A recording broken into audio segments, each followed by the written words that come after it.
안녕하세요. 공인인증서 법령 시간입니다. 자, 그럼 오늘은 81조, 교재 81조 교육 및 포상금 들어가도록 합니다. 원래 이제 교육과 포상금은 매번 한 문제씩 꼬박꼬박 출제합니다. 그럼 이제 교육으로 들어갑니다. 우리 법상 교육제도는요, 일단 네 가지로 분류돼요. 그래서 먼저 실무교육이라는 게 있어요. 앞에서 잠깐 언급이 됐죠. 그리고 직무교육이라고 있어요. 이게 있고, 그 다음에 연수교육이 있습니다. 중개업에 종사하면서 받는 교육이에요. 연수교육이라는 게 있고, 마지막으로 부동산 거래 사고 예방을 위한 교육, 사고 예방 교육이 있습니다. 그래서 우리 법상 교육제도는 이렇게 네 가지로 분류되고 있는데, 누가 어떤 교육을 받아야 되는가, 이걸 주의해야 됩니다. 자, 그럼 실무교육이에요. 이 실무교육은 권한이 시도지사에게 있는 거죠. 그래서 시도지사가 권한을 갖고 있고요. 이 시도지사가 실시하는 실무교육을 누가 이수를 해야 되냐면, 등록을 신청하기 전에 받아야 될 자가 있죠. 등록 전에 받아야 될 자가 있고, 고용신고하기 전에 받아야 될 자가 있어요. 그러니까 크게 두 가지로 나눠지는데, 등록을 신청하기 전에는 우리 등록 신청인이 받아야 되죠. 공인인증서. 그 다음 법인의 경우는 누가 받아야 됩니까? 임원, 사원. 전체가 받는 거예요. 임원, 사원 전체가 받아야 되고, 또 하나는 분사함 설치 신고할 때는 책임자가 받아야 되죠. 이들이 대상이고, 고용신고 전에는 소속 공인인증서가 일단 실무교육 대상입니다. 그래서 이렇게 실무교육은 시도지사가 실시하는 것을 등록 전에 받아야 될 자, 고용신고하기 전에 받아야 될 자, 이렇게 나눠진다는 얘기죠. 언제까지 받느냐면요, 등록 전, 고용신고 전 1년 내에 있어야 돼요. 1년 내에 받는 거다. 자, 그러면 이거 미리 교육을 지금 현재 받고 와야 되는데, 그래서 현재 실무교육이 한창 진행되고 있습니다. 그래서 수도권직은 지금 현재 12월 달은 전부 다 마감이 돼 있고요. 1월 달에 이제 일부 지역이 약간 비어 있는데, 언론은 신청해야 될 겁니다. 그러면 중개업 폐업 신고한 다음에 1년 내 재등록을 하는 거예요. 이때는 실무교육을 면제해요. 또 고용관계 종료 신고 됐어요. 종료 신고 후 1년 내 다시 소공으로 근무한다. 그럼 이때는 받을 필요가 없습니다. 왜 그러냐면 실무교육의 내용이 지금 현재 법률 지식을 기르고 중개 및 경영 실무라든가 또는 직업윤리를 내용으로 하고 있어요. 그러니까 이러하기 때문에 단기간 내 재등록 시라면 실무교육을 면제하는 거예요. 이게. 그럼 현재 실무교육 시간은 몇 시간이라겠어요? 그래서 28시간 이상 32시간 이하입니다. 그래서 4일 교육으로 현재 하고 있죠. 그래서 하루는 온라인 교육 7시간 하고 있고요. 7시간씩 이제 3일 집합 교육을 하고 있습니다. 교육비는 협회에서 지금 현재 13만 원을 받고 있는 거예요. 자, 그래서 이게 바로 이제 실무교육에 대한 내용이었다. 다음 직무교육으로 갑니다. 직무교육은 당연히 이제 시도지사의 권한인데, 직무교육은 특이하게 말해요. 시도지사 외에도 등록관청도 할 수 있다는 걸 주의해야 돼요. 등록관청도. 그러면 시도지사 또는 등록관청이라는 얘기인데, 이들이 실시하는 직무교육을 누가 이수해야 되냐면 중개보조원이에요. 그러니까 보조원은 직무교육 대상이 되는 겁니다. 실무교육 대상이 아니죠. 직무교육을 받는 거예요. 그러면 보조원은 언제까지 받아야 되냐면요, 고용신고 전이죠. 고용신고 전 1년 내 직무교육을 이수해야 됩니다. 다만 고용관계 종료 신고가 되고 1년 내 재고용되잖아요. 그럼 이때는 받을 필요가 없어요. 그래서 역시 중개보조원은 미리 교육을 가서 받고 오는 겁니다. 그럼 중개보조원에 대한 직무교육의 내용은 직업윤리만 내용을 하고 있죠. 이자는 중개 업무를 수행할 수 없기 때문에요, 직업윤리, 지금 현재 그래서 이제 사고 예방 교육 같은 걸로 이제 중개사고 이제 예방, 그걸 교육을 하고 있죠. 그 다음에 시간은 반나절이에요. 3시간 이상 4시간 이하로 이제 현재 하고 있고요. 지금 현재 그래서 우리 협회에서 3시간 정도를 하고 있고요. 교육비는 5만 원이에요. 일단. 자, 그래서 이게 바로 직무교육이었습니다. 그럼 중개업에 종사하기 전에는 모두 실무교육이든 직무교육이든 받고 와야 된다는 얘기네요. 이 얘기입니다. 자, 그럼 이제 연수교육이에요. 연수교육은 중개업에 종사하면서 받는 교육인데, 이거는 보수교육적 성격이 있어요. 그래가지고 이거 건물이 부서지면 수리하지 않습니까? 그렇듯이 법이나 제도가 자꾸 바뀌더라 이거예요. 그래서 이제 이렇게 보수교육을 해주는데, 이것을 우리는 연수교육이라고 그래요. 그럼 연수교육 실시권자는 당연히 시도지사입니다. 시도지사고요. 연수교육 대상은 누구냐 하면, 이자가 실시하는 연수교육을 우리 개업 공인인증서와 소속 공인인증서가 받으셔야 됩니다. 그래서 개공과 소공이 연수교육 대상이에요. 이렇게. 그럼 중개보조원은 연수교육 대상이 안 된다는 얘기예요. 왜 그러냐면 중개보조는 당연히 중개 업무를 수행할 수 없거든요. 그러니까 이걸 할 필요가 없었던 거예요. 그럼 연수교육은 언제까지 받아야 되냐면 매 2년마다 받아야 돼요. 주기적으로 실시되는 거죠, 지금. 매 2년마다. 그래서 이제 실무교육을 받고 2년이 되면 연수교육 받아야 돼요. 연수교육 받고 2년이 되면 다시 연수교육 또 받아야 됩니다. 그래서 이렇게 되고요. 그럼 연수교육은 2년마다 실시를 하고 있고 이걸 받아야 되니까 이게 잊어버릴 수 있잖아요. 2년이라는 시간이 길기 때문에. 그래서 2년이 되기 2개월 전이에요. 2개월 전까지 대상자에게 통지를 해주게 돼 있습니다. 그래서 2년마다 받아야 되고 2개월 전까지 통지해주게 돼 있고요. 연수교육의 내용은 보수교육이기 때문에 법이나 제도가 변경된 사항, 다음에 중개 및 경영 실무라든가 직업 윤리를 내용으로 하고 있습니다. 그래서 실무교육과 차이가 지금 실무교육은 법률 지식을 기른다고 그랬죠. 근데 연수교육은 법이나 제도의 변경 사항을 이렇게 교육해 주는 겁니다. 시간은요, 한나절 반이에요. 그래서 12, 16이죠. 12시간 이상 16시간 이하라고 있고 현재 협회에서 12시간을 교육하고 있어요. 한나절 하루 반이에요. 그래서 이렇게 돼 있고 그 연수교육비는 현재 8만 원입니다. 그래서 우리가 시험에서 말해요. 이런 것도 자주 물어보는데 이거 나중에 그렇게 암기할 거예요. 직무교육은 3, 4시간이죠. 3, 4, 12예요. 그 다음에 12 더하기 16이죠. 이건 28이죠. 그러면 28, 32. 이렇게 가서 그래서 3, 4, 12, 12 더하기 16은 28, 28, 32. 갭은 4시간이에요. 그래서 4시간 차이를 보이고 있죠. 자, 그래서 여기까지가 바로 연수교육고 연수교육 안 받아버리면 이건 500만 원 이하의 과태료입니다. 상당히 세게 맞아요. 그렇기 때문에 통지를 다 해주고 있죠. 이게. 자, 그 다음 이제 부동산 거래 사고 예방 교육입니다. 이 사고 예방 교육은 세 사람 다 할 수 있어요. 세 사람이라는 얘기가 국토부 장관, 시도지사, 등록관청이죠. 이 셋은 개업 공인인계사 등입니다. 개업 공인인계사 등에 대한 부동산 거래 사고 예방을 위한 교육을 실시할 수 있다라고 돼 있네요. 그럼 지금까지 교육은 모두 필수성을 띠고 있었는데 사고 예방 교육은 임의성을 띠고 있다는 거죠, 지금. 그 다음에 대상자도 개업 공인인계사 등으로 돼 있어요. 그래서 이 등이란 말이 지금 마지막 등장했는데 개업공사 등이란 말은 중개업 종사 전체죠. 그럼 보조원을 대상으로 사고 예방 교육 할 수 있다는 얘기예요. 국토부 장관도 할 수 있고 시도지사도 할 수 있고 등록관청도 할 수 있는 거예요. 그래서 등이란 말이 5번째 등장했습니다.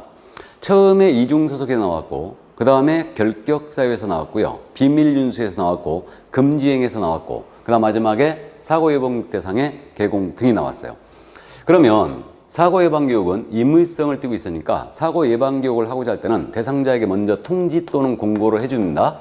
이 통지 또는 공고는 이렇게 사고예방교육을 실시하기 전 10일 전까지 해줘야 돼요. 10일 전까지 이렇게 해줘야 되고요. 근데 이 사고예방교육에 대해서는요, 교육비 지원 규정이 있거든요. 교육비를 지원하겠다. 이제 그런 내용이 들어가 있는데, 일단은 이 교육비 지원에 대해서는 후일, 일단은, 더 자세히 이제 말씀을 드리도록 하겠습니다. 그래서 현재 우리 법상 교육제도는 이렇게 4가지가 있다는 걸 감을 잡아두시고요. 누가 어떤 교육을 받아야 되는가, 이걸 주의하시고, 소공은 실무교육, 보조원은 직무교육이에요. 그 다음에 이제 2년마다 개공과 소공은 연수교육을 이수해야 된다. 이렇게. 그 다음에 이제 사고예방교육이 있는데 이건 개공 등을 대상으로 할 수 있다는 점. 그럼 지금까지 사고예방교육을 한 적이 있게 없게요? 없습니다. 그래서 이제 사고예방교육 하자면 이 강사 섭외해야 되고요. 더군다나 강의실 확보해야 되고 예산도 확보해야 되기 때문에 이게 복잡하거든요. 그렇기 때문에 현재 한 적은 없습니다. 자, 그럼 교육제도 이 정도만 이해를 일단 해 두시고요. 그럼 이제 한 장을 넘기면 84쪽에 포상금제가 나오겠죠. 포상금으로 갑니다. 이 포상금은요, 이른바 누구를 꼰질르면 상금을 준다는 얘기거든요. 근데 이제 우리네 국민성이라고 해야 되나요? 우리는 내 일이 아닌데 저 사람을 신고한다. 익숙치 않아요. 이른바 이제 우리가 상놈이나 하는 짓이라고 그러죠. 양반 사이를 우리가 살아왔기 때문에. 그래서 이제 우리가 포상금 제도, 이렇게 이제 신고 고발 제도가 활성화되어 있지는 않은데, 어쨌든 지금 행정법규들이 포상금제를 전부 다 도입했습니다. 그래서 그 추세에 따라서 우리도 포상금제를 도입한 거예요. 그럼 이제 포상금에 대해서는요, 누구를 이른바 꼰질러야지 상금을 주느냐, 이 문제예요. 그래서 신고 고발 대상이거든요. 그래서 이 신고 고발 대상은 일단은 이제 3명인데, 여기서 용어, 고발이란 말이 나왔잖아요. 이 고발이라는 것과 고소는 아주 비슷하죠. 근데 차이가 있다는 걸 이해해 두셔야 돼요. 그래서 이거는 이제 법을 공부하니까 용어는 정확히 사용해야 되겠죠. 고소라는 건 뭐냐면요. 범죄의 피해자인 자가 범죄 사실을 수사기관에 알리는 거예요. 이게 고소고, 고발이라는 것은 범죄의 피해자가 아닌 제3자가 범죄 사실을 수사기관에 알리는 행위예요. 이게 바로 고발입니다. 비슷하지만 차이가 있어요. 피해자가 하면 뭐라고요? 고소. 제3자가 하면 고발입니다. 그래서 용어 이제 앞으로는 정확히 사용해 주시고요. 그럼 이제 신고고발 대상이 누구냐? 누구를 신고해야지 포상을 받을 수 있냐? 이 문제인데, 먼저 중개사무소에 등록을 하지 않고 중개업을 영위하는 자가 있죠. 무등록 중개업을 하는 자, 무등록 중개업자예요. 이 자를 신고를 하면 포상금을 받을 수 있죠. 그래서 이걸 제가 무파라치라고 부르고 있어요. 파파라치가 있죠. 그 다음에 세파라치가 있어요. 세파라치는 뭐냐면 세금 포탈자 신고하면 세파라치라고 해요. 그래서 이 세금 포탈은요, 포상금이 상당히 큽니다. 포탈 금액의 20%예요. 20%입니다. 잘 생각해 보시기 바랍니다. 누구 포탈한 사람 있으면 꼰질르면 20% 상금으로 받을 수 있어요. 포탈 금액에. 그 다음 이제 카파라치가 있는데, 카파라치는 그러니까 이제 교통신호 위반자, 이게 이제 카파라치예요. 이거는 무등록업자 신고한 포상금이기 때문에 무파라치라고 제가 부르고 있습니다. 무파라치다. 그 다음에 이자와 동격인자 신고에도 포상금입니다. 그럼 이자와 동격인자가 누구냐면 거짓, 그 밖에 부정한 방법으로 개설 등록한 자, 부정 등록자예요. 이자 신고한 포상금을 받죠. 그래서 무등록업자와 부등록자는 3년 이하의 적 또는 3천만 원이 벌금이에요. 둘이 똑같습니다. 그러니까 포상금 주고요. 그 다음 이제 세 번째로 등록증이나 자격증이에요. 등록증이나 자격증을 양도 대여를 한 자, 양수 대여를 받은 자, 이들을 신고하면 포상금을 지급받을 수 있습니다. 그래서 이 세 사람에 대해서요, 행정기관에 의하여 발각되기 전이겠죠. 발각되기 전까지 신고 고발해 줘야 되고요. 어디다 하면 되냐면요, 등록관청에 신고 고발해도 되고요, 수사기관에 하셔도 돼요. 수사기관은 검찰청이나 경찰청을 말합니다. 그래서 여기다가 신고를 하면 포상금을 지급받을 수 있다. 물론 발각 전에 신고를 해야 됩니다. 그래서 이 세 사람을 우리가 기억할 필요가 있는 게 왜 그러냐면, 그러면 금지행위 한 자를 신고받았어요. 금지행위 한 자, 포상금 준다 안 준다? 안 준다는 얘기죠. 이중사무소를 두고 중개업을 영위한 자를 신고받았어요. 준다 안 준다? 안 준다. 그러니까 정확하게 기억하고 있어야 돼요. 무등록업자, 부등록자증, 양도대한 자, 받은 자, 이렇게. 자, 그럼 이들이 바로 이제 신고고발 대상이고요. 그럼 포상금 지급 절차로 갑니다. 포상금의 지급 절차는 일단 지급을 누가 하느냐? 등록관청이에요. 등록관청이 지급을 하게 돼 있습니다. 그러면 포상금 달라는 신청서 내야 되거든요. 그러니까 신고 고발해놓고 가만히 있으면 주는 거 아니에요. 지급 신청서 내야 됩니다. 그럼 누구한테 내야 되겠습니까? 당연히 등록관청이죠. 이자에게 내는데, 그러니까 수사기관에 신고 고발했다 하더라도 포상금 지급 신청서는 등록관청에 제출해 줘야 돼요. 이자에게. 그러면 등록관청이 수사기관의 처분 내용을 조회를 하거든요. 조회를 하는데, 이때 조회 결과가 어떻게 나와야 되냐면, 우리 존경 없는 검사께서 공소 제기를 하거나 기소 유예 처분한 경우에 한하여 포상금이 나갑니다. 공소 제기나 기소 유예 처분이 있어야 된다. 그래야 포상금이 지급됩니다. 그러면 공소 제기가 뭐냐면요, 기소예요, 기소. 우리는 검사만이 기소권을 원칙적으로 갖고 있어요. 기소독점주의라고 그러죠. 그래서요, 우리 검사가요, 무등록업자 신고 고발을 받고 수사를 쫙 해봤거든요. 그랬더니 야가 무등록업자 분명히 맞아요. 근데 큰 소리를 빵빵 칩니다. 우리 삼촌이 누군지 아느냐? 그래서 이제 아주 죄질이 안 좋기 때문에 처벌하자 하고 형사재판으로 넘기는 행위. 이것이 바로 공소제기예요. 이걸 다른 말로 기소로 합니다. 처벌하자 하고 형사재판 넘기는 행위. 그럼 기소유예는 말 그대로 그거죠. 이거 검사가 수사를 쫙 해봤어요. 분명히 무등록업자 맞아요. 그런데 생계형이에요. 굶어 죽게 생겼으니까 무등록 나선 거예요. 그 정상을 참작해서 봐줘버리는 거예요. 전과도 없고 반성이미가 뚜렷하거든요. 그래서 이제 봐준 거예요. 그래서 검사가 기소를 유예시켜버린 겁니다. 안 하는 거예요. 그래서 이게 바로 이제 기소유예죠. 근데 범죄가 되긴 된 거죠. 그러니까 포상금을 주는 거예요. 그래서 이 둘 중에 하나가 나와야지 포상금을 지급한다. 근데요, 검사의 처분은 이렇게 공소제기, 기소유예뿐만 아니고 더 있어요. 그 기소중지도 있고요. 또 혐의 없음, 죄가 안 됨, 공소권 없음, 여러 가지 처분이 있는데 다른 거 다 안 줘요. 다 안 주고 이 두 가지가 나와야지만, 두 가지 중에 한 가지가 나와야지만 포상금을 줍니다. 자, 그럼 검사가 이런 처분이 나왔어요. 그러면 이제 지급 결정을 하게 되죠. 포상금의 지급을 결정하는데 이 결정된 날로부터 포상금 지급은 1월 내에 하게 돼 있어요. 1월. 우리 자격증 교부가 1월이었죠. 그 다음에 포상금 지급도 결정하면 1월 내에 주게 돼 있어요. 1월이다. 그래서 우리 공인인증사법 쪽에서는 1월이 딱 2번이에요. 그래서 빨리 줘야 되는 거. 자격증 교부도 빨리 줘야 되고 포상금도 빨리 줘야 되기 때문에 1월로 일단 기억합니다. 자, 그 다음에 이제 건당 얼마 주게 되냐면 건당 50만 원이에요.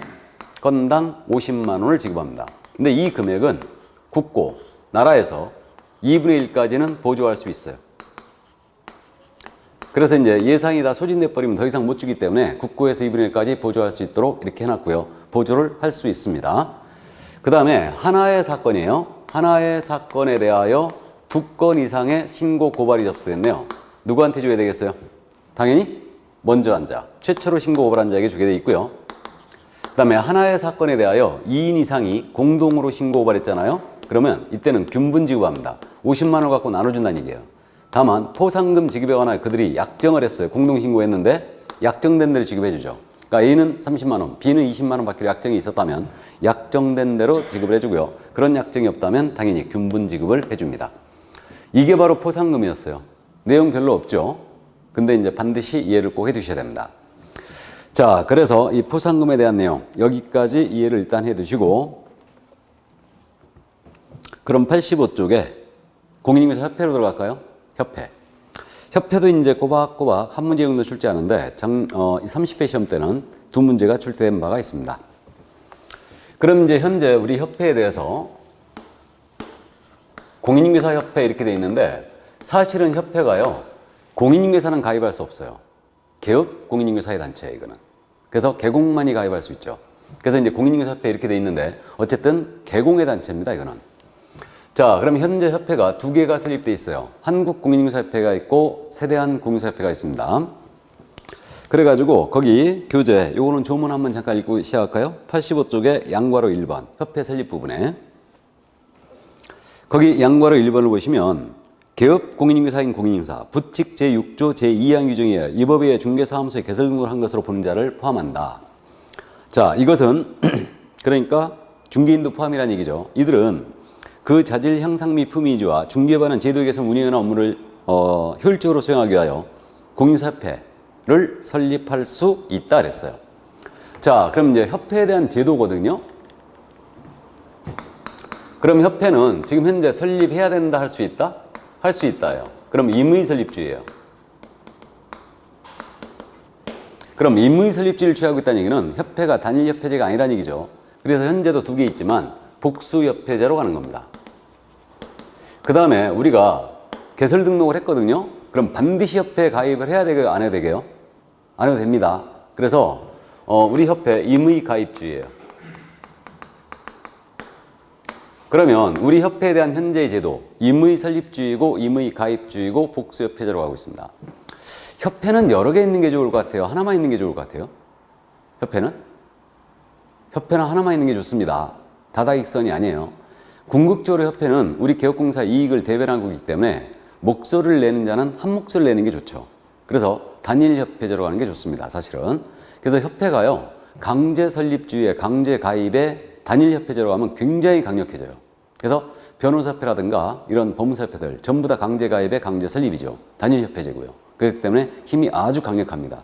원래는 우리도 그랬었는데 지금 현재 우리는 그 힘을 분산시키고자 이렇게 복수협회제를 운영하고 있는 거예요, 사실은.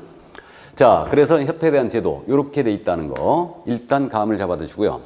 그 다음에 양괄호 2번에 협회는 법인으로 한다 그랬죠. 그럼 이 협회의 성격인데 지금 협회는 법인으로 합니다. 그러니까 법인이에요. 협회는 법인인데 그럼 여기서 잠깐 분류해 볼까요? 협회는 법인인데 법인은 크게 영리법인과 비영리법인이 있죠. 그럼 협회는 영리법인이겠어요? 비영리법인이겠어요? 당연히 비영리법인이죠. 이렇게 되고, 그 다음 또 법인을 사단법인과 재단법인으로 나누거든요. 그냥 쉽게 가면 사단법인은 사람이 일정한 목적을 위하여 모인 단체예요. 이게 사단법인이고, 재단법인은 재산이 일정한 목적을 위하여 모인 단체죠. 그러니까 협회는 당연히 사람이 모였으니까 사단법인이겠죠. 그래서 협회는 비영리 사단법인의 성격을 띠고 있어요. 그래가지고 이 협회에 관하여 우리 법에 규정이 없잖아요. 그러면 민법 중 사단법인 규정을 준용합니다. 민법 중 비영리법인은 민법이 규율하거든요. 영리법인은 상법이 규율해요. 그러니까 우리 법에 규정이 없는 것은 민법 중 사단법인 규정을 준용한다. 이렇게 돼 있고요. 그 다음에 지금 우리 교재에 이거 이제 언급은 안 돼 있는데 일단은 우리 협회는요 국토교통부 장관의 인가를 받아 설립하고 있어요. 그러니까 인가주의를 취하고 있습니다. 인가라는 말은요 그냥 재량권이 없는 행위다 이 정도만 이해하세요. 그래서 설립 요건 맞춰갖고 인가 신청 국토부 장관에 들어갔잖아요. 그럼 이때는 국토부 장관은 재량권을 행사할 수 없어요. 안 해줄 수 없다는 얘기입니다. 그래서 인가를 반드시 해줘야 돼요. 그래서 그 정도만 이해해 주세요. 법인을 설립할 때는요 뭐 인가주의, 준칙주의, 허가주의, 특허주의, 자유수립주의 막 이렇게 있는데 우리는 협회 설립할 때 국토부 장관의 인가라는 걸 받아 설립합니다. 그래서 인가주의를 취하고 있다. 그래요. 자, 그래서 이게 협회에 대한 성격이었어요. 그럼 거기 이제 양괄호 3번이에요. 협회 설립의 절차가 지금 쭉 기술이 되어 있네요. 그럼 협회 설립의 절차는 현재 어떻게 되어 있냐면 협회는 법인이지 않습니까? 그러니까 협회를 설립하고자 할 때는요 발기인들이 먼저 모여야 돼요. 설립준비위원이죠. 그래서 발기인이 구성이 됩니다. 물론 개공이 발기인이 되겠죠. 기업공사가. 그래갖고 이들이 모여서 정관이라는 걸 작성해요. 이 정관이 뭐냐면 기본이 되는 준칙을 얘기하는데 쉽게 회칙이에요. 회칙. 법인들은 전부 다 정관이 있어요. 그래서 정관을 작성하는데 이때 정관 작성 발기인 수 제한이 있죠. 정관 작성은 이 발기인들 300명 이상이 모여서 작성을 해줘야 됩니다. 자, 그럼 정관 작성이 됐어요. 그러면 이것을 창립총회를 열어요. 창립총회를 열어가지고 이 출석한 기업공사의 과반수 의결로 정관을 통과시켜야 됩니다. 그럼 창립총회에는 일단은 의결종족수라고 그러는데 출석해야 되는 기업공사의 수 제한이 있습니다. 창립총회는 기업공사가 회원인 기업공사가 600명 이상 출석해줘야 돼요. 근데 이 600명이라는 숫자는 한 군데 몰려있으면 안 되죠. 이걸 분산요건이라는데 서울에서만 100명 이상이 출석해줘야 됩니다. 그리고 나머지 광역시와 도 있죠. 광역시와 도에서 각 20명 이상의 기업공사가 출석해줘야 돼요. 이렇게. 그래서 이게 지금 우리 30회 시험 때 이 부분 가로 랭킹 됐거든요. 순서로 골라라. 16회 때 낸 바가 있었는데 똑같은 문제를 또 냈어요. 그래서 이건 배수로 간다고 기억할 거예요. 배수. 300, 600이죠. 그 다음에 600, 120인데 6, 1, 2예요. 이렇게. 그래서 이렇게 숫자 한번 참고해 두시고요. 그럼 창립총회예요. 왜 서울에서만 100명 이상이 출석하도록 해놨냐면요. 전체 명의 기업공사 중에요. 25%가 서울에 모여 있어요. 그래서 서울에서만 창립총회는 100명 이상 출석해 줘야 됩니다. 나머지 광역시와 도에서, 경기도에서는 20명, 각 20명씩 출석해 줘야 돼요. 이렇게 됩니다. 그럼 창립총회에서 정관을 통과시킨 거예요. 그럼 이제 국토교통부 장관에게 인가라는 걸 받는다고 그랬죠. 인가를 받고요. 주된 사무소 수지에서 설립 등기를 해요. 그럼 등기를 하면 협회가 성립이 됩니다. 이때. 자, 이게 바로 협회 설립의 절차였어요. 이렇게. 그래서 이제 이 정도 이해만 해 두시고요. 그 다음에 이제 한 장을 넘기면 협회의 조직이 나오지 않습니까? 이건 잠깐 한번 읽어드리죠. 협회는 정관으로 정하는 바에 따라 시, 도의 지부를 시, 군, 구의 지회를 둘 수 있다. 둘 수 있다의 밑줄이에요. 그 다음에 양괄호 2번에 보시면 협회가 그 지부 또는 지회를 설치한 때는 지부는 시도의사에게, 밑줄이에요. 지부는 시도의사에게, 지회는 등록관청에 신고해야 한다. 등록관청에 신고, 밑줄입니다. 지회는. 자, 그러면 이거 협회에 대한 조직인데요. 협회 조직은 언급은 안 돼 있는데요. 일단 주된 사무소, 법인이니까 주된 사무소가 있을 거예요. 그 다음에 지부라는 게 있고 지회라는 게 있어요. 그래서 조직은 일단 이렇게 세 가지로 구성되는데 이 주된 사무소는 전에는요 서울특별시에 든다는 규정이 있었어요. 근데 이 규정 삭제해버렸습니다. 너무 과도한 규제다 그래갖고. 근데 두 협회가 전부 다 서울에 주된 사무소를 두고 있어요. 우리 한국공사협회는 현재 봉천동, 서울대 입구에 있고요. 그 다음에 이제 세대항공사협회는 왕십리에 있습니다. 한양대 입구, 거기에 있어요. 그래서 둘 다 지금 현재 서울에 있는데 서울에 둔다는 규정은 삭제했다는 점 참고해 두시고, 그러면 협회는 시나 도에, 그 다음에 지회는 시, 군, 구에 둘 수 있다요. 둘 수 있다 그랬으니까 이거 임의조직이라는 얘기죠. 당연한 얘기예요. 임의조직입니다. 그럼 지부를 시나도의 협회가 설치를 했잖아요. 설치를 한 때에는 시도지사에게 신고하셔야 돼요. 시군구의 협회가 지회를 설치했잖아요. 한 때에는 등록관청에 신고하셔야 됩니다. 그럼 이 신고가 사전신고다, 사후신고다? 사후신고예요. 그러니까 협회가 신화도의 지부를 설치할 때에는 시도지사에게 신고해야 한다. 틀렸죠? 한 때에는 신고하는 거예요. 사후신고입니다. 그래서 이제 나중에 우리가 이걸 제가 여러분들한테 주입을 하겠지만 협회 지부 설치 신고 하느냐 하리냐 이 차이거든요. 그래서 우리가 어머게 정확한 표현 아닌데 유일한 사전신고는 휴폐업이라고 기억할 거예요. 휴폐업은 사전신고예요. 그럼 나머지는 사후신고라고 기억하면 돼요. 그러니까 지부지회 설치 신고 사후신고예요.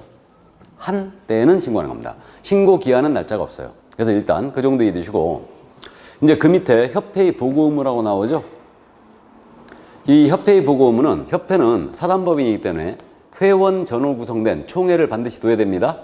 총회를 두게 돼 있는데 일단 총회에서 어떤 사항을 의결했지 않습니까? 이건 중요 사항일 거예요. 그렇기 때문에 이것은 국토부 장관에게 지첩시 보고하게 돼 있어요. 총회의 의결사항은 지첩시 국장 보고사항이다. 이렇게 이해를 일단 해두시고요. 자, 그러면 이제 협회 조직에 대한 내용을 다 봤고요. 이제 협회 업무로 들어갑니다. 이 협회 업무는 크게 분류하면 두 가지로 나눠져요. 하나는 설립 목적 달성을 위한 기본적이고 본래적인 업무. 이게 고유 업무예요. 그리고 다른 기업부터 위탁받아 수행하는 업무가 있거든요. 이걸 수탁 업무라고 불러요. 그러면 고유 업무는 이제 굉장히 많습니다. 계획공사의 품위 유지를 하는 업무, 중개제도의 연구 개선에 관한 업무, 회원에 대한 지도, 교육, 연수에 관한 업무, 그 다음에 윤리연장의 제정 및 실천에 관한 업무, 그 다음에 부동산 정보 제공 사업 있죠? 이것도 협회 고유 업무죠. 그래서 한국공사협회는 한방이라는 정보망 운영하고 있다고 그랬어요. 그 다음에 협회가 계획공사의 손해배상 책임을 보장하는 사업하고 있죠. 이게 공제사업이에요. 공제사업입니다. 그리고 이제 기타 설립 목적을 위하여 필요한 그런 업무를 수행할 수 있어요. 그러면 수탁 업무는 뭐냐? 다른 기관한테 위탁받아 수행하는 업무니까 지금 현재 교육 업무가 협회에 위탁돼 있거든요. 수탁 업무예요. 교육 업무. 그 다음에 시험은 위탁이 안 돼 있지만 시험도 위탁 업무가 될 수 있습니다. 그 다음에 또 계획공사에 대한 감독 업무 같은 거 있죠. 이것도 일단은 협회 업무가 될 수 있는데 감독 업무도 역시 안 넘어가 있습니다. 교육만 현재 넘어가 있어요. 이게. 그러면 이거네요. 고유 업무냐 수탁 업무냐 문제는 수탁 업무를 쫙 골라내면 나머지 다 고유 업무네요. 이렇게 참고해 두시면 되고 이때 공제사업에 대한 부분이 있잖아요. 이게 감독 규정이 쫙 들어와 있죠. 지금 엄청 들어와 있습니다. 이 공제사업이. 왜냐면 공제사업은 돈이 왔다리 갔다라는 사업이에요. 그러니까 이제 연간 공제 수입액이 협회가 약 180억 정도 되거든요.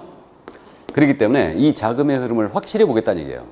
공제 가입자, 중개사고 피해자 이들의 이제 권익을 해칠 우려가 있기 때문에 이거에 대한 감독 규정을 쫙 두고 있어요. 그래서 우리는 이 공제사업에 대한 감독 규정을 이해를 해야 되는데 이번 순환 때는요. 공제사업에 대한 자산 내용은 안 보고요. 그냥 이거는 일단 비영리 사업이에요.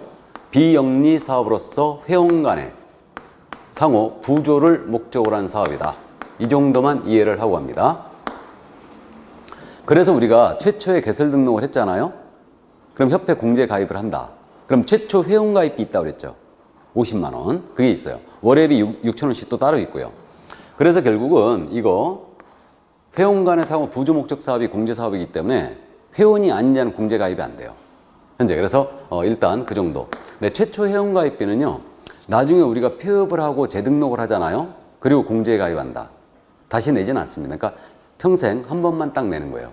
우리가 최초 회원 가입비는. 자, 그럼 그 정도만 감 잡아두시고요. 나머지 이제 공제사업에 대한 자세한 내용은 우리가 이제 다음 순환서부터 다루면 됩니다. 자, 그래서 이제 공제사업까지 다 봤고요. 거기 87쪽에 마지막에 지도감독이 나와 있죠. 지도감독. 이건 이제 참고하고 하는데 여기 조직이 있거든요. 협회 조직이 있는데 이 협회에 대한 모든 감독권이 있죠. 모든 감독권은 국토부 장관에게 있어요. 이자에게. 그러니까 주의할 점이 지부 설치 신고는 시도의사에게 하고요. 지회 설치 신고는 등록관청에 하거든요. 이들이 감독하는 거 아니에요. 지부 지회까지 포함하여 우리 국토부 장관이 모두 직접 업무에 대한 보고명령 내릴 수 있고요. 소속 공무원을 보내갖고 조사 검사를 하게 할 수도 있습니다. 그러니까 지부지회까지 신고는 이들에게 하지만 모두 국장이 감독을 한다는 점, 이 점을 일단 참고해 두세요. 자, 그러면 여기까지. 이게 바로 이제 협회에 대한 내용이었습니다. 여기까지가. 자, 그러면 이제 교육, 포상금, 협회에 대한 내용까지 다 봤고요. 우리 88쪽으로 갈까요? 행정처분 및 벌칙이 나오고 있죠. 이제 행정처분 벌칙. 자, 그래서 이제 우리 공인중개사 법령의 마지막 파트로 지금 넘어왔는데, 이쪽은요, 여러분들이 가장 어려워하는 부분 중에 하나죠. 왜? 모두 암기를 해야 되거든요. 그래서 여러분들이 상당히 이 부분을 좀 어려워하십니다. 자, 그러면 이제 이 부분 들어갑니다. 어차피 우리가 시험인지라 결국은 2차 과목은 암기사항들이에요. 암기 다 하셔야 됩니다. 암기하지 않고는 해결이 안 되죠, 잘. 자, 그러면 이제 행정처분에 대한 내용을 들어가는데, 여러분들은 교재에 있는 그 표를 보시면 돼요. 행정관청에서 일정한 제재를 가하는 거, 이것을 행정처분이라고 불러요. 이거를. 그럼 현재 그 행정처분의 대상은 3명으로 크게 나눠집니다. 먼저 개업 공인중개사에 대한 행정처분이 있고요. 그 다음에 공인중개사에 대한 행정처분이 있어요. 그리고 거래정보사업자에 대한 행정처분이 있죠. 그래서 행정처분의 대상은 이 세 사람으로 딱 나눠지는데, 그럼 우리 중개보조원 있잖아요. 중개보조원은 자격도 없고 등록도 없기 때문에 행정처분 대상이 일단 안 돼요. 소속 공인중개사는 공인중개사에 들어가겠죠? 일단은. 다음, 개업공사에 대한 행정처분의 종류는 다시 두 가지로 분류됩니다. 등록 취소 처분이 있죠. 개설 등록을 취소하는 거예요. 그 다음에 영업정지 처분이 있다고 그랬는데, 영업정지를 우리 뭐라 한다고요? 업무정지. 업무정지 처분이 있어요. 이렇게 두 가지로 크게 나눠집니다. 그 다음에 공인사행정처분으로서는 일단 자격 취소가 있어요. 자격이 있으니까 자격 취소가 있고요. 그 다음에 자격 정지가 있습니다. 자격 정지 역시 최고 6개월이에요. 업무 정지도 최고 6개월이에요. 근데 우리 법상 자격 정지란 제도는 그냥 미리 기억하세요. 소공사에 대해서만 나갈 수 있다. 개업공사는 자격 정지를 먹을 수가 없어요. 나중에 이제 자격 정지 사유를 자세히 들여다보면 왜 그런지 쉽게 이제 짐작이 되는데, 그래서 우리는 자격 정지란 제도는 소공한테만 나갈 수 있는 처분입니다. 지정이 있죠? 그러면 지정 취소가 있어요. 이 거래정보사업자에 대해서는 영업정지가 없습니다. 왜 그러냐면 거래정보사업자는 정보망을 설치하고 운영하는 자이기 때문에 이자에 대해 영업정지 때려버리면 그 기간 동안 거기 정보망에 올라가는 물건을 거래 못하게 되죠. 그래서 영업정지가 없어요. 그러니까 지정 취소만 있어요. 그래서 처음 들으신 분은 명심할 게 뭐냐면, 우리 공인중개사법령상 행정처분이라는 것은 이 5가지를 얘기한다. 이게 행정처분이에요. 등록 취소, 업무 정지, 자격 취소, 자격 정지, 지정 취소. 이게 바로 행정처분입니다. 그럼 이제 등록 취소는 다시 두 가지로 크게 나눠져요. 하나는 그 사유에 해당되면 반드시 등록을 취소해야 돼요. 이걸 저는 필요적 등록 취소라고 부른다고 했고, 줄여서 필취 이렇게 불러요. 이걸 다른 분들은 절대적 등록 취소 또는 기속 취소라고 불러요. 그 다음에 여기 등록을 취소할 수 있다가 있거든요. 이거를 임의적 등록 취소로 저는 부르고 있고요. 이거 다른 분들은 상대적 등록 취소 이렇게도 부르는데, 저는 줄여서 이것을 임취라고 부르고 있습니다. 그래서 이게 이제 필취냐 임취 이렇게 지금 나눠지고 있어요. 그럼 지금 현재 우리 교재에 이 부분이 그 성격 그래갖고 해야 한다, 할 수 있다, 할 수 있다, 해야 한다, 할 수 있다, 할 수 있다 이렇게 돼 있잖아요. 그러니까 이 부분에 대해서 이게 기속이냐 재량이냐 문제예요. 해야 되는 거는 기속이라고 그래요.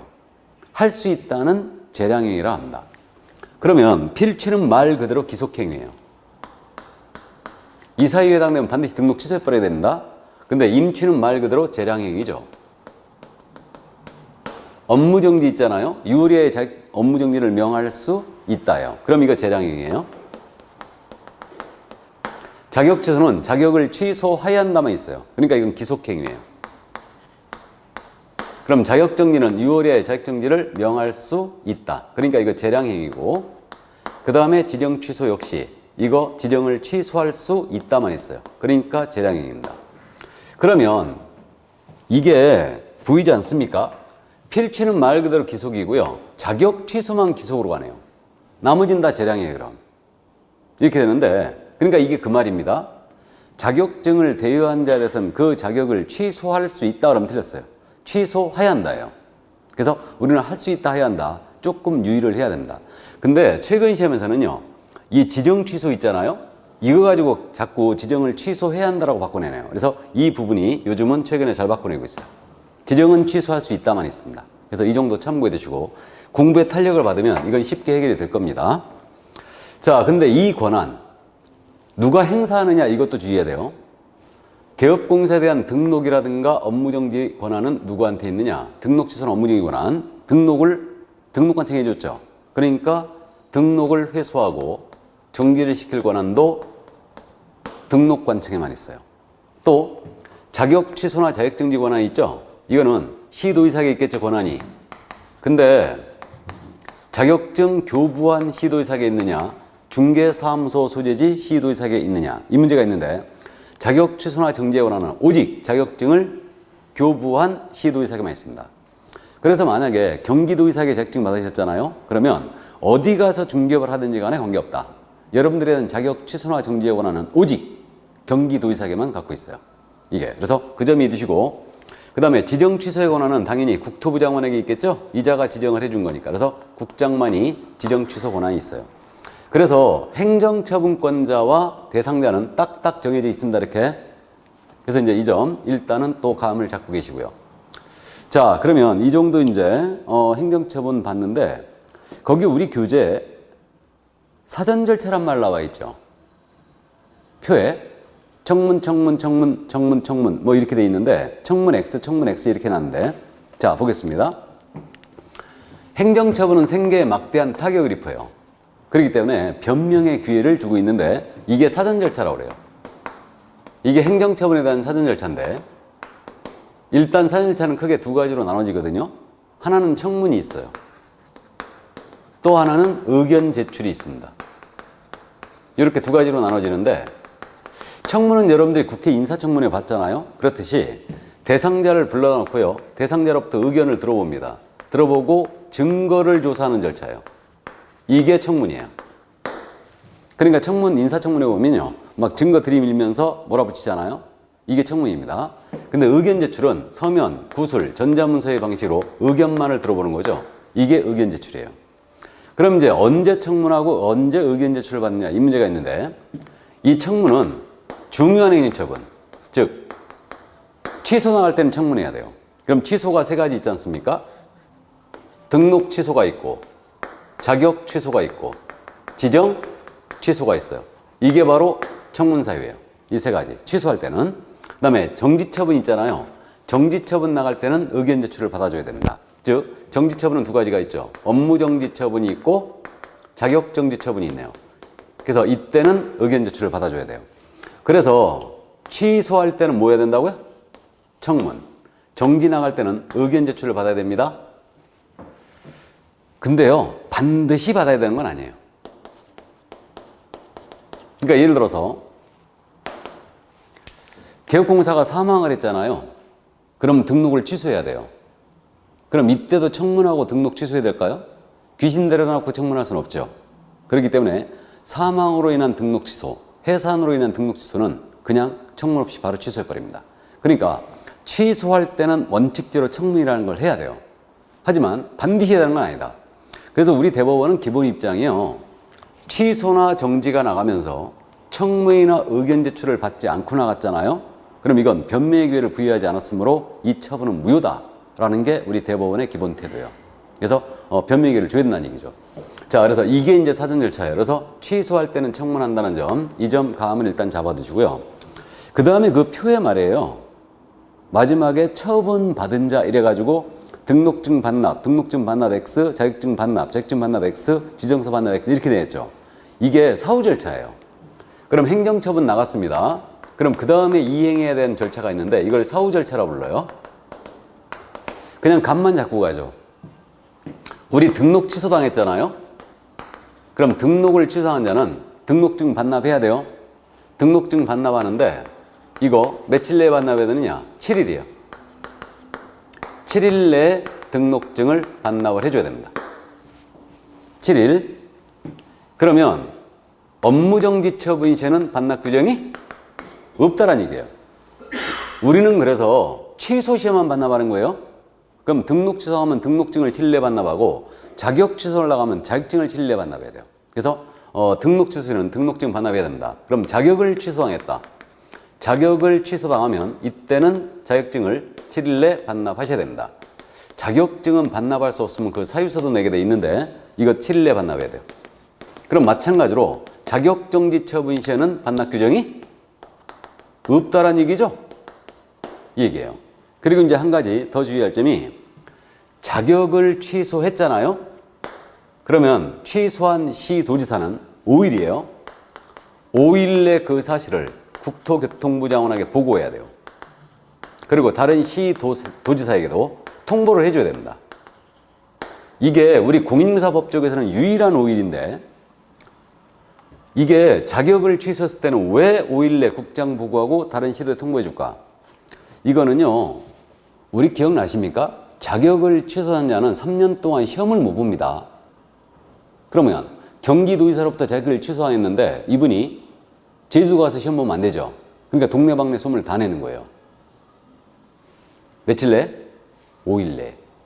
그래서 자격을 취소한 시도에서는 5일 내 국장 보고하는 겁니다. 이들이 바로 시험시행 기관장이거든요. 그러니까 이들에게 통보해 주는 거예요. 그러면 다른 데 가서 시험 볼 일이 없는 자격정지 처분 시에는 5일 내 국장 보고할 일이 없다라는 거예요. 이걸 주의해야 돼요. 그래서 사후 절차 어렵지만 일단 감 잡습니다. 지정 취소 시에는 지정서 반납이 없어요. 왜냐하면 지정 취소권자가 국장이기 때문에 나란 일 하시느라 바쁘시대요. 반납 안 받겠대 그냥. 그러니까 우리는 등록 취소든 자격 취소든 증 반납 7일내 해야 돼요. 안 하면 100만 원하고 같으라고요. 자격을 취소했을 때는 5일 내 국장 보고하고 다른 시도에 통보한다. 다른 데 가서 시험 못 보게 하려고. 그래서 이제 그 점 일단 감을 잡아두세요. 이게 사후 절차예요. 자, 그럼 이제 사전 절차, 사후 절차 다 봤는데 우리는 이제 뭘 해야 되느냐? 필취 사유 8가지, 임취 사유 11가지, 업무정지 14가지, 그 다음에 자격 취소 4가지, 자격정지 7가지, 그 다음에 지정 취소 사유가 5가지가 있어요. 이걸 모두 암기해야 돼요. 그렇기 때문에 여러분들이 상당히 이 부분을 부담스러워하죠. 자, 그런데 이제 이번 순환 때는요, 각각의 사유에 대해서는 그냥 넘어갈 겁니다. 그냥 넘어가고 이론으로 우리가 일단은 접근해야 될 부분, 이런 부분들만 잠깐 짚어드리고 하죠. 그럼 교재 이제 보면서 넘어갑니다. 그 88쪽에 절대적 등록 취소라고 돼 있죠. 이걸 저는 필취라고 부른다고 했어요.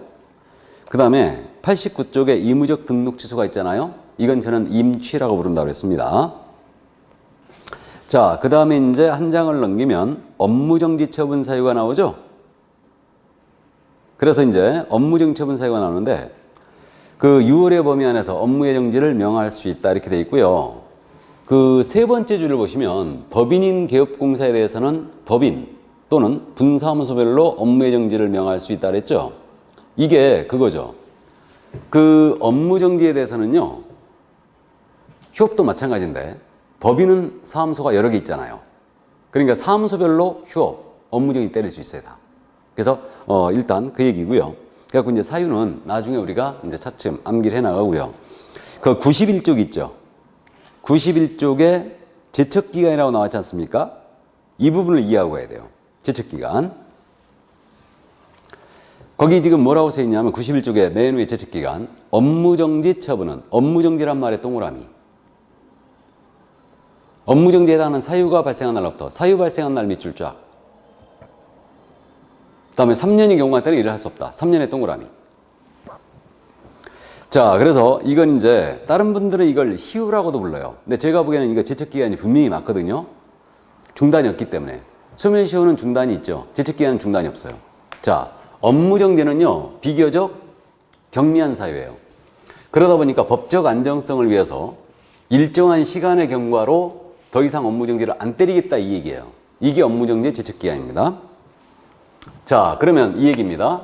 업무정지인데 우리 개업공사가 중개업을 영위하고 있어요. 이렇게. 근데 여기서 업무정지에 해당하는 사유가 발생이 된 겁니다. 업무정지 위반행위 했다는 얘기예요. 근데 등록하신 이걸 몰랐어요. 몰라가지고 시간이 흘렀습니다. 몇 년? 3년이 지난 거예요. 그럼 더 이상 업무정지를 안 하겠다 이 얘기예요.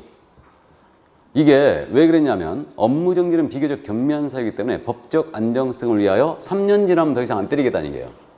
그래서 이게 바로 업무정지 제척기간인데 주의할 점은 뭐냐면 요 규정이 업무정지에만 있다는 거예요. 여기에만. 그러니까 나중에 이제 여러분한테 이걸 암기시키는데 이걸 슬쩍 갖다가 자격정지 처분은 그 사유가 발생한 날로부터 3년이 경고한 때는 할 수 없다 라고 하면 틀렸어요. 자격정지는 없어요. 업무정지에만 있다는 얘기예요. 그래서 이걸 주의해야 돼요. 그래서 사유 발생일로부터 3년 지나면 못하는 건 업무정지뿐입니다. 다른 건 없어요. 이 규정이. 그래서 그걸 꼭 주의를 해 주시고요. 이게 자, 그래서 이제 개업 일단 여기까지 했는데 여기서 한 가지 좀 짚고 갈 점이 있어요. 우리 교재에는 이 부분이 언급이 안 됐는데 우리가 기초과정이지만 한 번쯤 지금 짚고 갈 부분이 있어요. 지금 이 부분이 이게 있습니다. 행정제재처분 효과의 승계란 규정이거든요.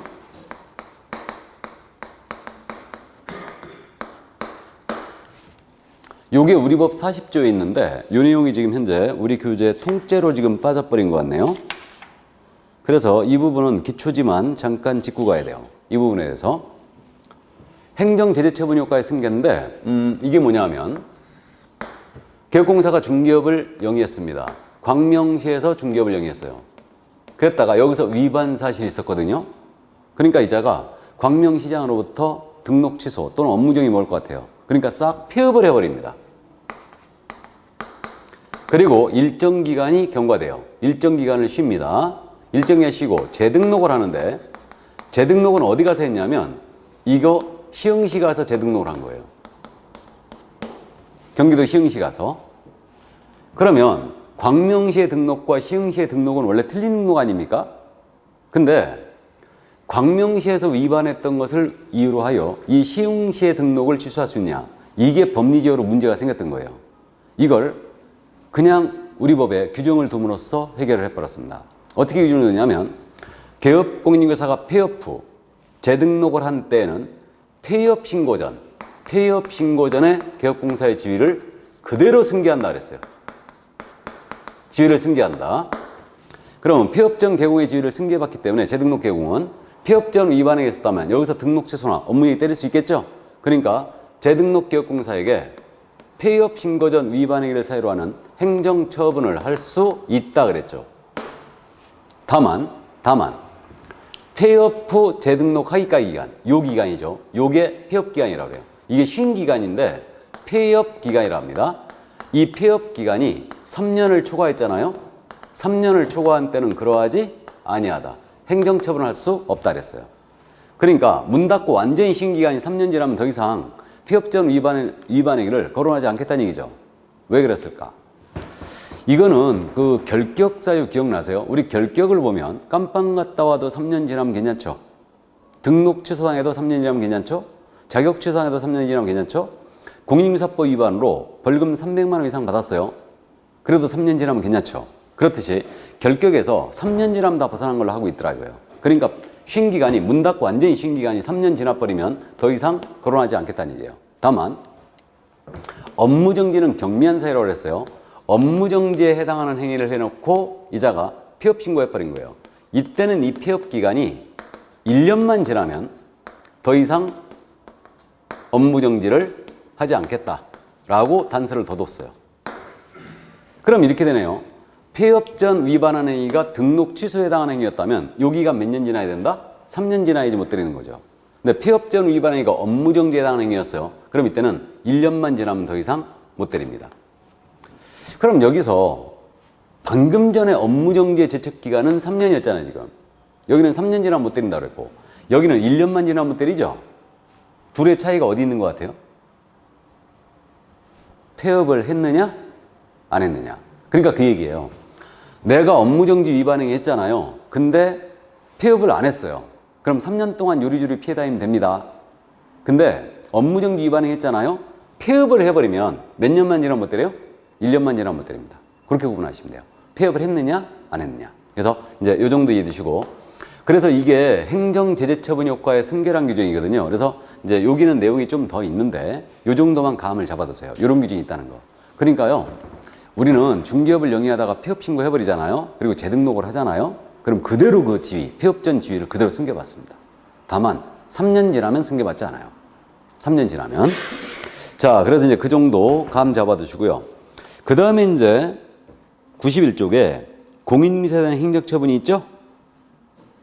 그래서 이제 이 부분을 봤는데, 그러면 여기서 그 사유에 대한 부분은 이제 다음 순한테 다루기로 하고요. 여기서 또 이해하고 할 점이 있어요. 거기 양괄호 2번. 91쪽에 처분권자 그래갖고 양괄호 2번이 있는데, 우리 공인인증서에 대한 자격 취소나 정지에 관한은 오직 자격증을 교부한 시도자에게 있다고 그랬죠? 교부한 자에게. 그러면 자격증을 교부한 자에게 있다고 그랬으니까 자격증 교부를 서울시장에게 받은 거예요. 근데 중개사무소는 어디서 열었냐면 경기도 광명시에서 연 겁니다. 그러면 경기도지사가 사무소 관할 시도지사죠. 이자가 감독을 나갔어요. 그래갖고 공인인증사에 자격 취소 또는 자격 정지에 해당하는 사유를 발견했잖아요. 그러면 이분은 직접 자격 취소나 정지를 못 때리죠. 사무소 관할 시도사니까. 그러면 이 사무소 관할 시도사는 자격 취소나 또는 정지에 해당하는 사유를 발견했을 때는 자격 취소나 정지에 필요한 절차를 이행합니다. 그럼 자격 취소에 필요한 절차가 뭐예요? 청문. 자격 정지에 필요한 절차는 의견 제출. 이거죠. 이걸 이행하고 이 서류를 쫙 모아서 교부한 자에게 통보합니다. 그러면 최종적으로 교부한 자가 자격 취소나 정지를 때리게 돼요. 이게. 그래서 이런 절차가 마련되어 있다는 거 일단 감 잡아둡니다. 그래서 이거 자격 취소나 정지 사유를 사무소 관할 시도사가 발견하면 그 필요한 절차만 이행하는 거예요. 자격 취소나 정지 처분을 한 후에 통보하는 게 아닙니다. 그래서 필요한 절차만 이행하고 교부한 자에게 통보하면 교부한 시도사가 자격을 취소하게 되죠. 또는 정지하게 됩니다. 그럼 이번엔 광명시장. 이자는 등록관청이에요. 사무소가 여기 있으니까. 그럼 등록관청이 감독을 나갔다가 공인인증사에 자격 정지에 해당하는 사유를 발견했어요. 그럼 이분은 시군구청장에 불과하기 때문에 직접 자격 취소나 정지를 못 때립니다. 그러니까 이분은 지체 없이 시도지사에게 통보한다 그랬어요. 그러면 이자가 필요한 절차를 이행하고 교부한 자에게 통보해 주면 돼요. 이해되셨죠? 그래서 그게 양가로 2번에 있는 내용이에요. 생각보다 이게 잘 물어보거든요. 이해를 해 두셔야 돼요. 왜 그러냐면 이거 자격증 교부 시도지사에게만 자격 취소나 정지에 관한이 있기 때문에 그래요. 그래서 이 정도 감 잡아두시고, 자, 그러면 이제 각각의 사유, 자격 취소나 자격 정지 사유 다 봤고요. 자격 취소당한 자는 7일 내 자격증을 반납하라고 했고, 그 다음에 이제 그 자격 취소한 시도사는 5일 내 국장 보고하고 다른 시도에 통보도 해줘야 됩니다. 그럼 이제 93쪽에 거래정보 제압되는 행정처분이 있죠. 이건 이제 지정 취소 처분인데, 지정 취소 처분 이건 이제 천천히 우리가 하시면 됩니다. 자, 그래서 여기까지.